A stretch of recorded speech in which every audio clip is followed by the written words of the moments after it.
Hello, my name is Helen Alvarez and explain the Sabbath criterion. Introduction. The Sabbath criterion is a decision-making method used to evaluate alternatives based on cost minimations. It consists of subtracting the lowest cost in each column from evaluating column to normalize the data and valid comparisons. Problem statement. We have four alternatives: size 1, size 2, size 3, size 4. Size 1 is low, size 2 is medium low, size 3 is medium height, size 4 height. The goal is to apply the wheel criterion to assess cost, evaluate, and analyze the best option.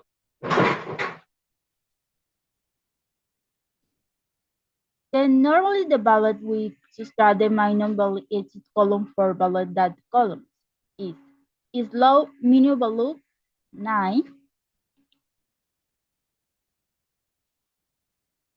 is medium low value is 11, is minimum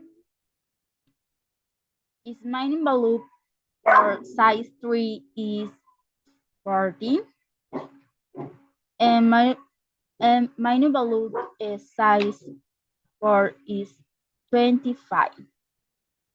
Subtract the minimum value from each column. The transform value helps compare alternatives because of relative cost difference.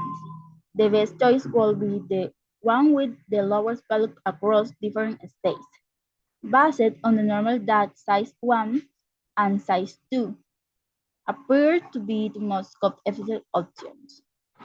Thank you.